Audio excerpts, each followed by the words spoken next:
Urban planners and designers have finally figured it out.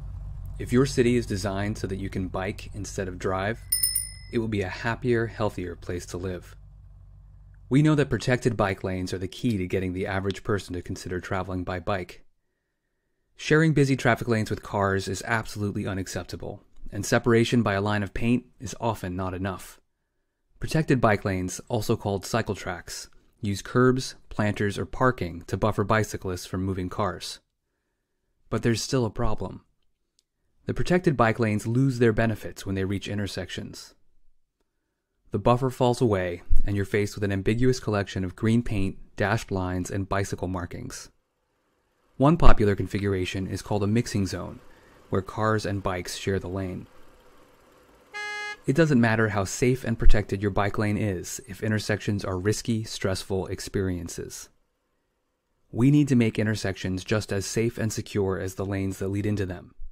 What the protected bike lane needs is the protected intersection. Modeled after Dutch intersection design, the protected intersection brings the physical protection along with you as you ride through the crossing. A collection of design elements makes left turns simple and secure, right turns protected and fast, and provides straight-through movements that minimize or eliminate conflict from turning cars. With this design, riders will never feel stranded, exposed, or unsure of where to go and how to get there. There are four main elements to protected intersection designs: a corner refuge island, a forward stop bar for bicyclists, a setback bike and pedestrian crossing, and bicycle-friendly signal phasing. The corner refuge island is the key element that makes these intersections function. This island brings the protective barrier from the bike lane far into the intersection. Think of it like a curb extension for bicyclists.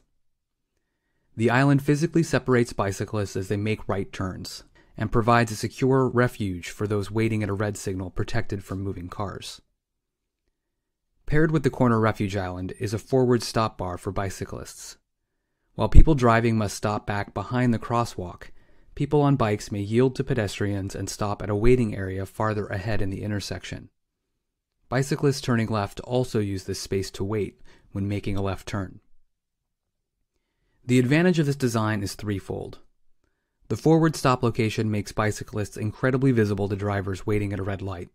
The physical distance ahead of cars gives bicyclists an effective head start when the light turns green, and the distance of the road that bicyclists need to cross is greatly reduced.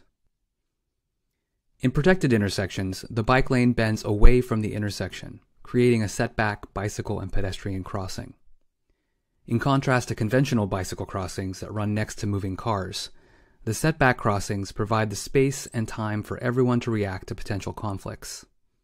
The critical dimension is 1 car length of space between the traffic lane and the bicycle crossing, around 6 meters. This space is often already present in the parking and buffer space of the protected bike lane.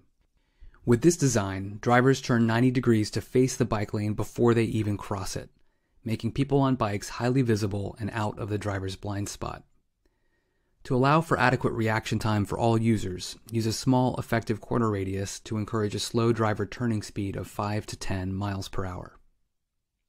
The last element of a protected intersection is the use of bicycle-specific signals and bicycle-friendly signal phasing.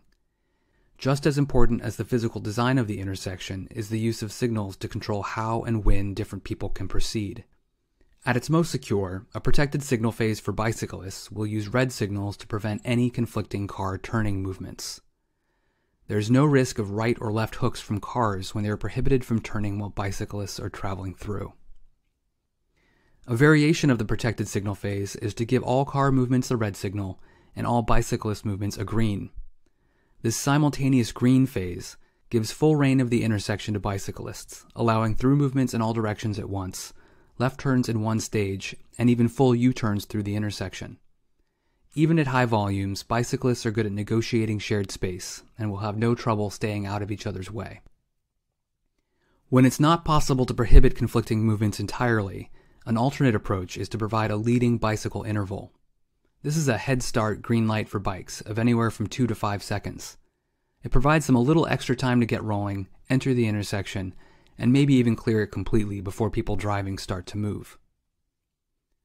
Taken together, these design elements create a safe, clear experience for all people using the street. Signals control movements, refuge islands create protected spaces, and proper positioning of crossings and conflict points provides everyone with the time and space necessary to react to potential risks. While the protected intersection design is unconventional and non-standard in the US, so were protected bike lanes only a few years ago.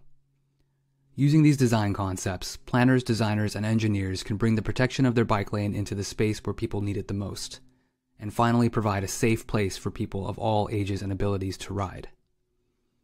Learn more online with footnotes and references at protectedintersection.com.